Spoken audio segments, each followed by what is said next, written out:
Okay, so yeah, good morning everyone. This is Nikhil this side.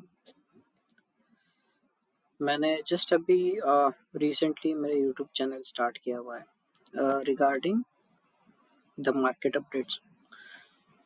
So basically the motto of this channel is to provide you many updates related to stock specific actions or on indices, so that you will stay connected to the market and see which stocks to buy and keep your self updated.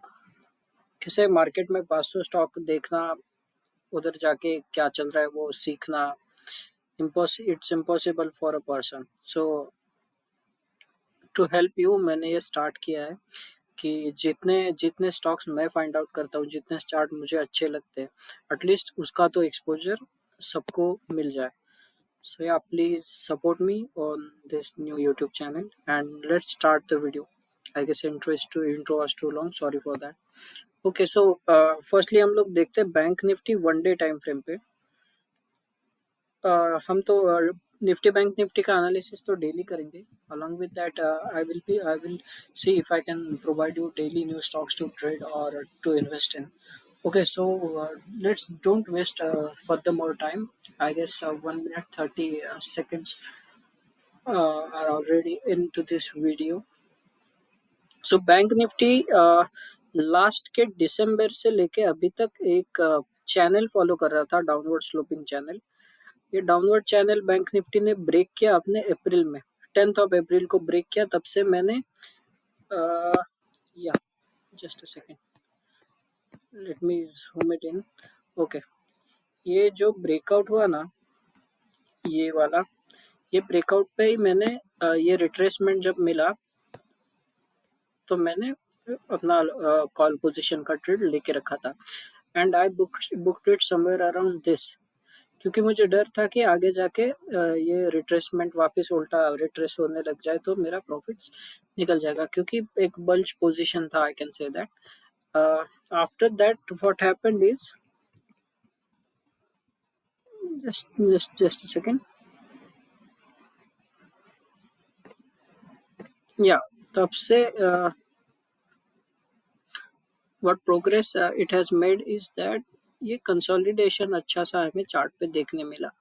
ये consolidation के बाद वापस से एक breakout आ रखा है daily time frame पे. Whether it sustain और डज नॉट, इट डिपेंड्स. सो हमें अपना स्ट्रेटेजी क्या रखना चाहिए. ये फ्लैग एंड पोल का ब्रेकआउट तो मिल रखा है हमें. अगर short term time frame like 30 minutes पे हम लोग चले जाए तो you can see it clearly that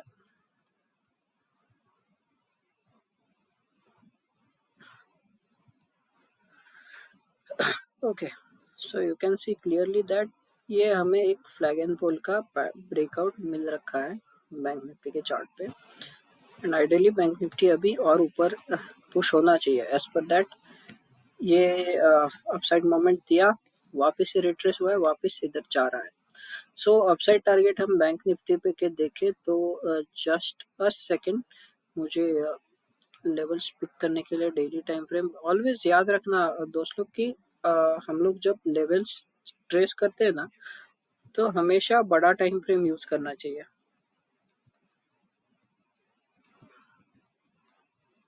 okay, सो अभी इधर का रेजिस्टेंस, क्विक रेजिस्टेंस जिसे हम बोल सकते हैं, वो बन रहा है ये this one I will mark as resistance 1. Just a second. Okay, this would go as resistance 1, R1, and uh, this will act as a R2 in upcoming time. Okay, so R1 हमने mark कर दिया है red में, R2 का colour कर देंगे हम blue.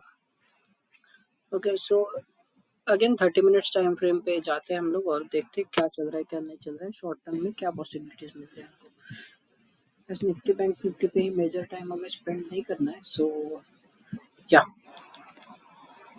अभी हमें क्या करना है, एज हम लोग ऑलरेडी ये रेजिस्टेंस 1 के पास है, तो अपसाइड टारगेट हमें अभी तो 300 पॉइंट्स का मिल रहा है। अगर आपको एक क्विक ट्रेड में बता दूं, तो अराउंड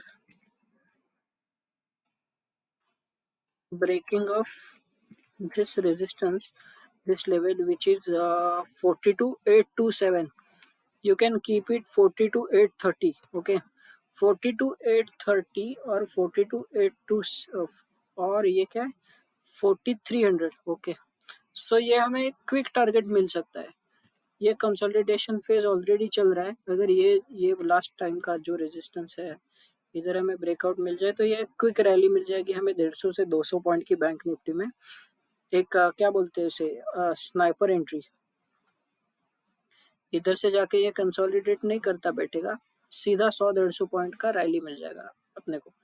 सो ये एक है 830, 42,830 के ब्रेक अप के बाद, when it breaks upside, you can go for the target of 43,000. Okay, you can book a quick one lot over there after booking 100 150 good amount of points over there. So चलो, bank Nifty अगर 150 point rally करता है तो I know options का delta कम रहता है, options उतना रैली नहीं करेंगे, but you will get a rally around 80 to 100 point I guess, if you buy at the money or a little in the money. So buy according to that. Next target अपन का जो निकलता है, अगर hold करने का दम है हमें और मार्केट सेंटिमेंट हमें पॉजिटिव दिख रहा है, तो we should not waste time by selling that particular lot. अगर आप 2 लॉट से ट्रेड कर रहे हैं, ज़्यादा लॉट से ट्रेड कर रहे हैं, तो I would suggest that partial quantity इधर बुक कर लो। इधर से आगे जब रैली जा रहा है तो we can look upwards to 43,700 or 43,650. That could be a easily possible zone for bank nifty it market sentiment stays positive। क्योंकि बैंक्स के नतीजे हम लोग देखें तो आईसीआईसीआई बैंक के तगड़े नतीजे आए, एचडीएफसी के भी। सो बैंकिंग में एज ऑल एंड ऑल कोई प्रॉब्लम एज सच नहीं है। सो ये शूट अप करके तो टारगेट अचीव नहीं करेगा, बट ये अगर जोन ब्रेक हो जाता है तो slowly and steadily with the course of 3-4 days it will go up to 43,700।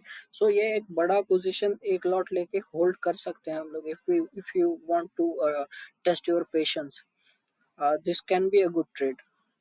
so ये हो गया बैंक निफ्टी का। Bank Nifty down side is quite interesting and we can find one more easy to go trade over here। so yeah, so what you can see, there is a good support zone here, correct, and there is a good break break away gap here। just a second। okay, so ये जो rally का point है ना, ये अगर support breakdown हो जाता है, जो कि मुझे नहीं लगता कि things will go that much wrong, but ये अगर ब्रेकडाउन हो जाता है, लेट्स मेक दिस रेड, ये अगर आपको टूटा हुआ मिलता है तो फर्स्ट टारगेट इधर क्विकली टारगेट बन रहा है, ये लास्ट का सपोर्ट जोन विच इज 41,595। अब 41,600 ले लो, 41,600 और ये क्या है, ये ठीक है। तो ये एक अराउंड 300 पॉइंट का टारगेट है after 41,950 gets break down. 41,950 break down होने के बाद सीधा हमें टारगेट मिल रहा है 41,600, 250 points again. And again on the downside, if someone has patience to hold and market sentiment seems to be negative, then they can hold up to this breakaway gap। Breakaway gaps are too much important on the charts when we trade। okay, so ये एक बड़ा breakaway gap हुआ था, I guess around कितना points का, it was around 150 points का break away gap हुआ था। सो ये ब्रेक अवे गैप का जो जोन है ना, ये वापस अभी एज अ सपोर्ट एक्ट करेगा हम लोग के लिए। तो डाउन साइड इतना जाएगा तो नहीं, but if you achieve this and if you have patience to hold, then this can be achievable thing too. But stop loss strict रखिए, इतना डाउन साइड मार्केट में है नहीं अभी। बैंक निफ्टी में specially Nifty has a down side, because Nifty में banks का weightage ठीक ठाक ही है, पर बैंक निफ्टी में कैसा पूरा बैंक का वेटेज है और it's more balanced over here, as banks are giving good results. Nifty, I don't have many things to add up. That's why we will skip Nifty today. But yeah, I had something with Bank Nifty, so I shared it. Let's move on to some interesting news. Okay, first news is about Credit Suisse. Just a second, let me change the chart. Yeah, let's take any chart. What I want is a just plain background to explain. Yeah. So okay. So first news है अपना around Credit Suisse. Credit Suisse का क्या हुआ? Credit Suisse अभी मर्ज हुए UBS में after failing to after being debt laden. Credit Suisse has become a part of UBS now. And UBS Credit Suisse का merger 4 साल में प्रोजेक्टेड है कि कंप्लीट होगा. बट अभी कंपनी को $68 बिलियन का आउटफ्लो मिला हुआ है. 68 बिलियन का आउटफ्लो. तो all and all Credit Suisse के शेयर्स का तो I don't want to comment over anything because हम क्या जाके बाय सेल नहीं करते. ये Credit Suisse this channel is specifically dedicated to Indian stock market and sometimes it would be covering forex also. But yeah, credit Credit Suisse जिसमें मर्ज हुआ वो है यूबीएस. और यूबीएस स्विस बैंकिंग का बादशाह है. स्विस बैंकिंग का बादशाह मैं क्यों बोलता हूँ? क्योंकि UBS is a only giant bank which is present.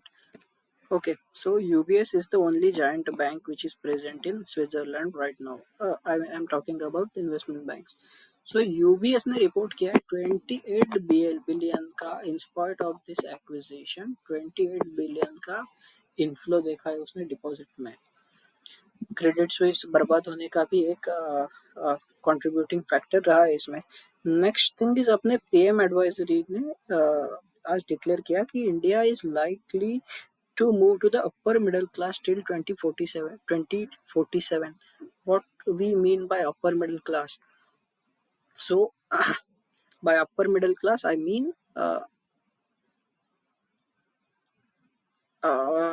जिसका इनकम 2000 यूएस डॉलर का है वो है लोअर मिडिल क्लास. और जिसका इनकम 12,000 यूएसडी से ऊपर है वो बनता है अपर मिडिल क्लास.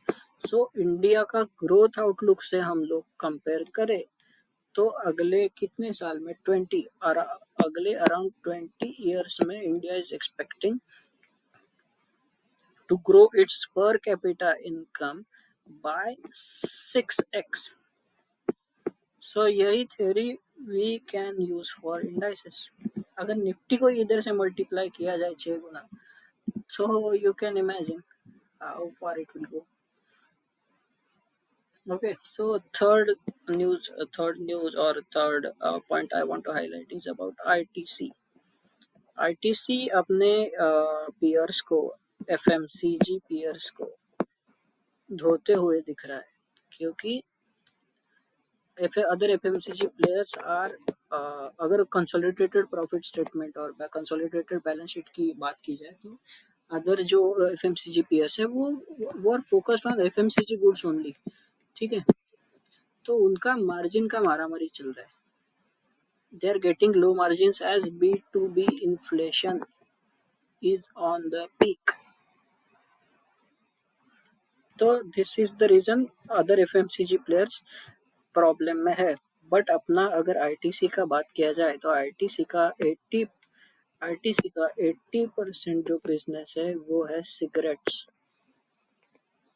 और उसमें इन्फ्लेशन हो कुछ भी हो उस बिजनेस में कोई इम्पैक्ट होता नहीं है. इसने आईटीसी ने कितना रिटर्न दिया एक साल में? 120%. सो हम लोग जब देखते हैं पेयर टू पेयर कंपैरिजन में स्टैंड अलोन बैलेंस शीट कोई दिखता नहीं है.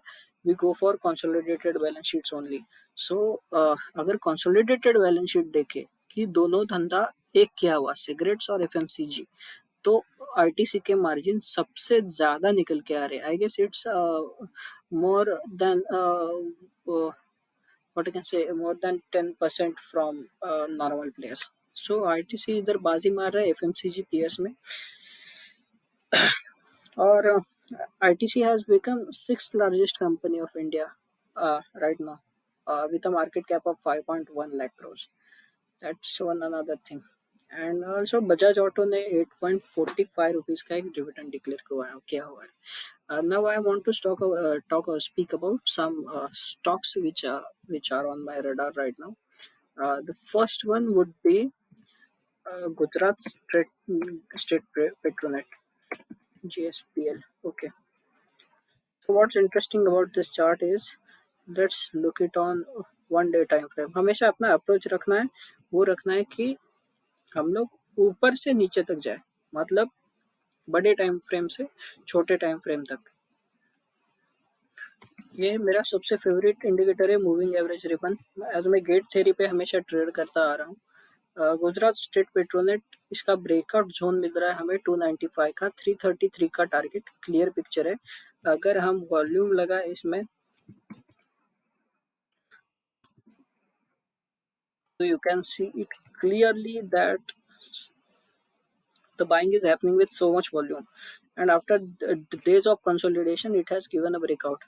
So मेरे हिसाब से ट्रस्टेड ट्रेड है ये, ट्रस्टेड ट्रेड दिख रहा है। अगर 2 आवर का देखे, दो घंटे का गेट बना हुआ है इधर, क्लियर पिक्चर।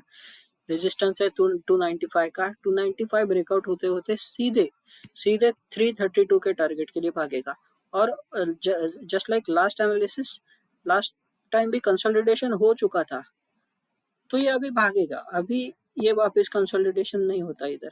अगर पैकिंग हो चुकी है तो गाड़ी सीधा स्टेशन पे चली जाती है, वापस पैकिंग करते हुए नहीं बैठती पटरी पे। ठीक है, तो यस, हमेशा एक बात याद रखिए, किधर भी हमें इधर कंसोलिडेशन मिलता है, उसके ऊपर जाके वापस कंसोलिडेशन नहीं होता। अच्छे कंसोलिडेशन के बाद सीधा टारगेट पे कम से कम टाइम में एक आध स्टॉक, कोई भी इंडेक्स हो, वो चला जाता है। और अगर किसी स्टॉक का ट्रेंड अगर समझो चल रहा है, तो इतना कंसोलिडेशन नहीं होता, ये ऐसा होता है ऊपर चला गया होता, फिर ये पूरा ऐसा डाइसी ट्रेंड होता है। बट जब जब ऐसा ऐसा ऐसा कंसोलिडेशन हो, तो ये टारगेट सीधा अचीव होता है। ये होता है डिफरेंस कंसोलिडेशन में और ये कंटिन्यूस अप ट्रेंड में। I prefer trading these kind of stocks because they give exponential returns. Another stock on my radar is RH Software. सबसे छोटी एकदम माइक्रो कैप कंपनी है, माइक्रो कैप कंपनी है, फिर भी ये कंपनी एक डेट फ्री कंपनी है। और इसके Q4 के रिजल्ट्स आना एंटिसिपेटेड है कि बहुत अच्छे रिजल्ट्स आ जाएंगे इसका। 35-36 is the right price to buy. Immediate target would be 40 and 51. इधर पे आप लोग देखें तो सेम थ्योरी मतलब ये कंसोलिडेशन हुआ है, ब्रेकआउट हुआ है इस कंसोलिडेशन का। ये 200 लाल वाला है जो 200 मूविंग एवरेज है, लाल वाला 200 मूविंग एवरेज ब्रेकआउट करके एक्चुअली 29 का बाइंग प्राइस सबसे अच्छा हुआ था, इजीली टारगेट अचीव हो जाता है हमारा। बट ठीक है, nonetheless we are not that late to enter. 36 का प्राइस भी अच्छा है, अभी अच्छा बोल रहा हूँ। आप बोलेंगे 4 पॉइंट कमाने के लिए क्या है, बट नहीं, बिगर टाइम फ्रेम पे हमेशा मेरा थ्योरी क्या है कि always look on bigger time frame. Bigger time frame पे आप देखोगे तो वीकली का गेट बन रखा है इधर। कब से स्टार्ट हुआ है ये, फेब 2022। तो पीछे भी देखा जाए तो जैन 21 से देखा जाए तो प्राइस सिमिलर ही है। ओके, सो 30 रुपए का ये ब्रेकआउट हो चुका है 200 मूविंग एवरेज का, और ऊपर चला जाए तो 51 इजीली अचीवेबल टारगेट है। आपको अगर सिमिलर चार्ट देखा है जिसने कितना रिटर्न दिया था, तो one of the best chart is Mirza international. या same rally, same breakout, and the stock flew to new heights, and again it's flowing. I don't know how it is keeping up. So let me stop here. If any updates, please let me know. Yeah, thanks and regards. Sign off. I'm signing off. Please do follow me on LinkedIn and YouTube also. Thanks a lot.